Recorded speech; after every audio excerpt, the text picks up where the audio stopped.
Friends எல்லாத்துக்கும் வணக்கம். இந்த வீடியோவில் என்ன பார்க்க போகிறோம் அப்படின்னு பார்த்தீங்கன்னா 7th வேர்ல்டு புக்கு டேர்ம் 3ல் இயர் 2க்கு வந்து புக் பேக் பார்க்கலாம். என்ன லெசன் அப்படின்னா முக்குடர் பல்லு பார்க்கலாமா.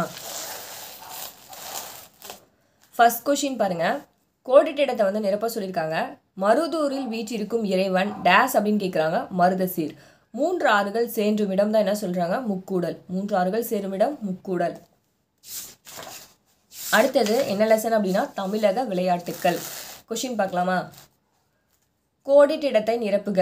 ஃபர்ஸ்ட் கொஷின் விளையாட்டின் அடிப்படை நோக்கம் என்ன அப்படின்னா போட்டியிடுதல் ஆகும். செகண்ட் கொஷின் தமிழரின் தற்காப்பு கலைகளில் ஒன்று என்ன அப்படின்னு கேட்குறாங்க, சிலம்பாட்டம்.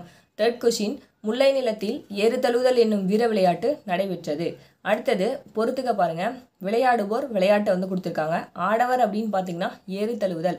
மகளிர் அப்படின்னு பார்த்தீங்கன்னா ஓரையாடுதல். சிறுவர் அப்படின்னு பார்த்தீங்கன்னா கிட்டிப்புல். சிறுமியர் அப்படின்னு பார்த்தீங்கன்னா பூப்பறித்தல்.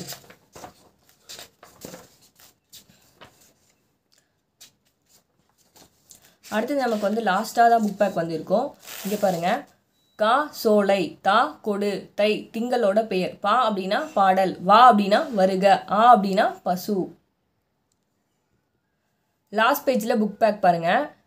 ஃபர்ஸ்ட் கொஷின் சிவபெருமான் விரும்பி சூடும் பூ என்ன அப்படின்னு பார்த்தீங்கன்னா ஊமத்தம் பூ. செகண்ட் தமிழரோட வீர விளையாட்டு அப்படின்னு பார்த்தீங்கன்னா மற்போர், ஏறு தழுவுதல். தேர்ட் விளையாட்டோட அடிப்படை நோக்கம் அப்படின்னா போட்டியிடுதல். அடுத்தது உரிய விடையை தேர்ந்தெடுத்து எழுத சொல்லியிருக்காங்க. ஃபர்ஸ்ட் கொஷின் பகுபத உறுப்புகளோட எண்ணிக்கை என்ன அப்படின்னு கேட்குறாங்க, 6. பகுபத உறுப்புகளோட எண்ணிக்கை தான் கேட்குறாங்க. அடுத்தது கீழுள்ளவற்றில் எழுத்து தொடர் மொழி என்ன அப்படின்னு கேட்குறாங்க. சரியா. பூ, கை, தை இது மூணுமே ஓரெழுத்து மொழி. எழுத்து தொடர் மொழி அப்படின்னு பார்த்தீங்கன்னா வீடு தான் எழுத்து தொடர் மொழி. அடுத்தது சேவல் என்பதன் எதிர்ப்பால் பெயர் என்ன அப்படின்னு கேட்குறாங்க. சேவலோட எதிர்ப்பால் பெயர் என்ன அப்படின்னா பேடு. அடுத்தது வேர்வை என்பதை திருந்திய சொல் என்னன்னு கேட்குறாங்க. வேர்வை அப்படின்னா வியர்வைன்னு வரும்.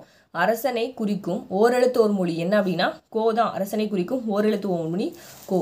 அடுத்தது குரட்பாவை நிறைவு செய்க. தொட்டனை ஊறும் மணற்கேணி மாந்தருக்கு கட்டணை ஊறும் அறிவு அப்படின்னு சொல்லி வரும்.